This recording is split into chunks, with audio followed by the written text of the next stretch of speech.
professora Cleane, de História do 7º ano do Colégio Emaús. Bom, pessoal, na última aula eu tinha deixado algumas atividades para vocês fazerem, eu vou fazer essa correção agora, tá bom? Número 1. Faça um breve resumo sobre os principais aspectos da sociedade indiana antiga. A sociedade indiana antiga, gente, é uma sociedade milenar, né? Como eu já disse para vocês, e surgiu às margens dos rios Ganges e Indo, e tinha como base econômica a agricultura. O território indiano ele foi invadido por vários povos, e no século XIX ele foi dominado pelo Império Britânico, pela Inglaterra, né? Em 1947, já no século XX, a Índia vai conseguir a sua independência, e vai se fragmentar em outros novos países. Nós precisamos lembrar que a religião que predominava na Índia antiga era o hinduísmo, né? E que essa religião, ela ganhou força e se espalhou por todo o reino. Nós temos conhecimento desse período da Índia, desse período mais antigo, através dos Vedas, que são textos religiosos. Ok? A Índia já era uma grande economia, já tinha várias relações comerciais com outros territórios e tinha um intenso comércio com suas especiarias, tá certo? Cravo, pimenta, canela, salitre, seda, dentre outros. Hoje, a Índia é a segunda maior população do mundo e está com a economia em ascensão e com uma economia extremamente dinâmica. Número 2. Explique o que é o sistema de castas. O sistema de castas era predominante na sociedade indiana até o ano de 1950, quando ele foi abolido pela Constituição indiana. Esse sistema dividia a sociedade em camadas, onde não tinha a possibilidade de mudança de camada social. Quem nascia em uma casta morria nessa casta. Não podia sequer casar pessoas de castas diferentes. É um tipo de divisão social que amplia a desigualdade social em uma determinada região, ou onde essa divisão social existir. A gente pode dizer que é uma divisão social determinada, inclusive, pela hereditariedade, porque quem nasce em uma casta morre nessa casta. Então, as castas elas vão se permanecendo a partir da hereditariedade. Sobre Mahatma Gandhi, explique a sua importância para a Índia. Gandhi foi um personagem extremamente importante para a libertação da Índia do domínio inglês, a partir de protestos pacíficos de ações de desobediência civil. Gandhi ele liderou essa independência da Índia que ocorreu em 1947. Faça um breve resumo sobre os principais aspectos da sociedade chinesa antiga. Assim como a Índia é uma sociedade que nasceu às margens do rio Amarelo e Azul. Teve várias invenções tecnológicas, várias invenções nas áreas náuticas, e hoje a China figura uma das maiores potências militares e econômicas do mundo. Durante o período da ascensão da sociedade chinesa, a China se dividia em reinos, depois se dividiu em império, e a partir de 1911 tornou-se uma república. O que foi a Rota da Seda? Foram rotas comerciais traçadas pelos chineses para estabelecer relações comerciais com os países europeus, os ditos países ocidentais. O principal produto dessas relações comerciais eram a seda, e que inclusive era um produto extremamente caro na época. Quais fatores contribuíram para o pioneirismo marítimo português? Posição geográfica, enriquecimento dos mercadores, formação de um Estado centralizado, domínio de equipamentos e técnicas de navegação e contato com textos antigos de viagens. Explique como a monarquia centralizada de Portugal foi constituída. Ela foi constituída, pessoal, durante a Guerra das Reconquistas, né? Foi a partir das guerras da Reconquistas que a monarquia de Portugal se consolidou, porque com a expulsão dos mouros da região que hoje pertence a Portugal, formou-se alguns reinos, dentre eles o Reino de Portugal, que teve como os primeiros monarcas pertencentes à dinastia de Borgonha e, posteriormente, à dinastia de Avis. O Reino de Portugal conseguiu a sua independência em 1139, tá certo? Em relação ao Reino de Leão, porque primeiro formou-se o Condado Portucalense, que era subordinado ao Reino de Leão, e posteriormente o Condado Portucalense tornou-se independente. Página 42. Quais qualidades do povo português são exaltadas no poema? Gente, esse poema chama-se Os Lusíadas, de Luís de Camões. É um trecho apenas desse livro, tá? Esse poema retrata sobre a expansão marítima portuguesa em oceanos nunca antes navegados. Está pedindo copia os adjetivos e outras palavras do texto que mostrem tais qualidades. Bravura e coragem. Quais são os mares nunca antes navegados? Oceano Atlântico, Oceano Índico e Oceano Pacífico. Quais são os personagens históricos citados pelo poeta? Por que ele os cita? Os reis portugueses, reis que foram dilatando a fé, o império e as terras viciosas, e Trajano e Alexandre, imperadores da antiguidade. O poeta os cita para comparar os feitos dos portugueses aos dos heróis da antiguidade. Quais são os personagens mitológicos do poema? Por que o poema os menciona? Netuno, Marte e a Musa. Eles recuperam o passado greco-romano e ressaltam a grandeza do povo lusitano, cujos feitos, segundo o poema, serão superiores aos antigos. Finalizamos a correção, gente. Nós vamos dar continuidade à expansão marítima europeia. Vamos iniciar aqui com as navegações portuguesas. Quais foram as principais navegações portuguesas? Lembra que eu falei com vocês que após a dinastia de Avis, durante, né, quando se inicia a dinastia de Avis, o território português vai fazer algumas conquistas. Uma dessas conquistas, gente, é a cidade de Celta. A cidade de Celta era um entreposto comercial extremamente importante. A partir dessa conquista de Celta, os portugueses eles vão se lançar ao oceano. Eles vão procurar uma nova rota para as Índias. Na primeira viagem que eles vão fazer, vai ser através de Bartolomeu Dias, em 1488. Bartolomeu Dias vai sair de Lisboa, vai passar por todo o litoral africano, aqui do Oceano Atlântico, e vai chegar até ao Cabo das Esperanças. Esse Cabo das Esperanças, gente, ele era denominado também de Cabo das Tormentas. E, posteriormente, ele teve o nome mudado. Como Bartolomeu Dias ele não vai obter sucesso, Portugal não vai parar por aí. Em 1498, Vasco da Gama vai partir em direção às Índias, e desta vez ele vai ter sucesso. Desta vez, Vasco da Gama vai chegar às Índias e vai garantir o controle sobre o comércio das Índias Orientais. Observem o caminho de ida de Vasco da Gama. Ele vai passar pelo litoral africano, né, pelo Oceano Atlântico. Ele vai partir em 1497. Em 1498, ele vai desembarcar na Índia e vai retornar em 1499. Ele retorna para Portugal. Logo após Vasco da Gama, gente, conseguir chegar, né, nas Índias, o próximo aventureiro será Pedro Álvares Cabral. Vocês lembram, né, que primeiro Pedro Álvares Cabral chegou no território brasileiro, no litoral brasileiro, e posteriormente ele se direcionou para o Oceano Índico, para as Índias, para também conseguir essas famosas especiarias das Índias.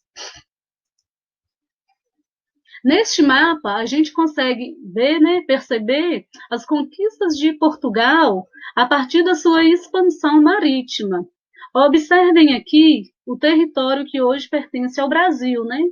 Como que os portugueses já tinham dominado o território brasileiro e outros tantos territórios, principalmente na África e no sul da Ásia.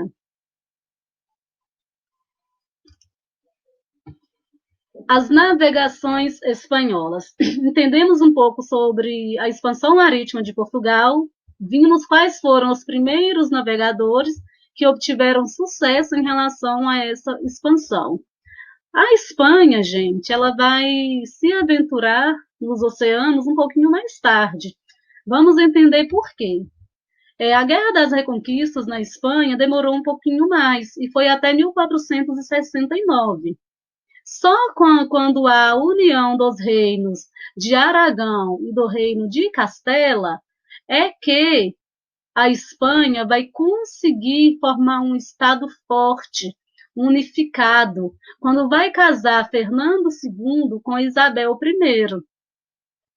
Quando a união desses dois reinos, esse estado forte e unificado vai conseguir expulsar os mouros. A partir daí, seguindo os portugueses, eles vão se aventurar nessa expansão marítima. O primeiro a fazer essa viagem vai ser Cristóvão de Colombo. Colombo, naquela época, ele acreditava, né, que a Terra era redonda. E ele, acreditando nisso, imaginou que saindo na sua viagem de Lisboa, partindo em linha reta, ele conseguiria chegar às Índias. Mas ele chegou, na verdade, foi na América Central e acreditou que estava nas Índias. Quem descobriu que essa região aqui não pertencia às Índias foi Américo Vespúcio. Por isso, esse continente chama-se continente americano, em homenagem a Vespúcio. Na primeira viagem, quando Portugal chegou às Antilhas, né, na denominada Ilha Espanhola, ele encontrou uma civilização completamente diferente da que ele conhecia. Ele deixou algumas pessoas tomando conta desse território e retornou para a Espanha. Ele retornou com algumas aves, com alguns animais e com alguns indígenas. Do Fernando II e a Isabel I ficaram tão satisfeitos com essa viagem que financiaram uma segunda viagem para ele. Essa segunda viagem, ele voltou nessa primeira colônia, né, nessa colônia que ele havia encontrado e percebeu que as pessoas que ele tinha deixado nessa ilha espanhola foram mortas pelos nativos. Aí ele deixou seus irmãos lá tomando conta e retornou para a Espanha novamente. Na terceira viagem, gente, ele vai explorar a costa norte da América do Sul. E quando ele chega na ilha espanhola, ele vai ser preso, porque os nativos vão reclamar às autoridades locais da insatisfação com o tratamento dos irmãos de Colombo nessa ilha. Então, Colombo ele vai ser preso e vai ser enviado à Espanha. Ele chega à Espanha e ele vai convencer os reis que existe muita riqueza nessas terras que ele encontrou. Os reis, acreditando nisso, vai financiar uma quarta viagem, que ele vai explorar a costa da América Central. Só que durante essa viagem ele não vai ter muito sucesso. Ele vai perder a sua embarcação, as embarcações dele vão ser destruídas e ele vai precisar ser resgatado e levado para a Espanha. Observem nesse mapa como que ficou a divisão das terras após a conquista de territórios por Portugal e Espanha. Foi preciso assinar alguns tratados para que não houvesse disputas sangrentas por esses territórios. Né? O primeiro tratado, gente, foi o Tratado de Toledo. O Tratado de Toledo foi assinado em 1480 e as terras ao sul das Ilhas Canárias pertenceriam a Portugal. Só que a Espanha não ficou satisfeita com este tratado. Então foi assinado um novo tratado, a Bula Papal Interpreteira. O que quer dizer essa bula? Foi um tratado feito pela Igreja Católica e as terras, gente, localizadas a 100 léguas de Cabo Verde pertenceriam a Portugal e a oeste a Espanha. Como Portugal sabia da existência de terras a oeste, não concordou com este tratado também. E em 1494 é assinado o Tratado de Tordesilhas. Esse Tratado de Tordesilhas usava como referência Cabo Verde e ficou definido o seguinte, que a 370 léguas a oeste do arquipélago de Cabo Verde pertenceria a Portugal. Como nós sabemos que aqui no território brasileiro, né, especialmente, os portugueses não respeitaram este tratado e novas conquistas foram sendo realizadas pelos espanhóis e por outros países europeus, foi preciso assinar um novo tratado em 1750, o Tratado de Madrid. O Tratado de Madrid definia as possessões desses países. E esse tratado prevalecia o princípio de utpossídex, ou seja, a terra é de quem a possui. Então, o dono da terra é de quem nela está.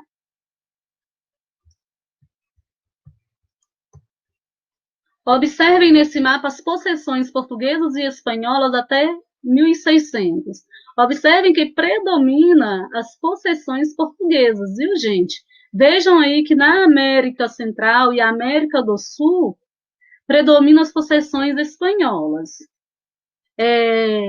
Portugal já tinha feito muitas conquistas, né? Já tinha muito mais experiência que os espanhóis quando resolveram se aventurar na expansão marítima. Então, Portugal tinha muito mais territórios que a Espanha. Até 1600, viu, pessoal? Assim como portugueses e espanhóis se aventuraram nessa expansão, outros países também, os ingleses, os franceses e os holandeses. Só que as possessões deles foram, podemos dizer que menores, né? Então, os ingleses, nós temos como exemplo os Estados Unidos, né, gente? As 13 colônias que hoje compõem o território dos Estados Unidos. As 13 colônias é que vão dar origem aos Estados Unidos. Os franceses, a gente tem um exemplo aqui no Brasil. Em 1555, os franceses chegaram na Baía de Guanabara, no Rio de Janeiro. Só que eles foram expulsos em 1567. Então, esses países chegavam, às vezes, em locais que já tinham sido povoados por outros países, que é o caso de França e Portugal. E então eles entravam em disputa por este território. Observem nesse mapa os domínios ingleses, franceses e holandeses dos séculos XVI e século XVII. Observem que os domínios holandeses vão se estender, vão sair apenas do continente americano, vão para o continente africano e para a Oceania também, né? Parte ali da Oceania. Quais foram as consequências da expansão marítima, pessoal? Existem várias consequências, e consequências, assim, desastrosas para a humanidade. Nós podemos falar, por exemplo, sobre a extinção de diversos povos indígenas, né? Nós podemos falar também sobre o tráfico negreiro, que foi, assim,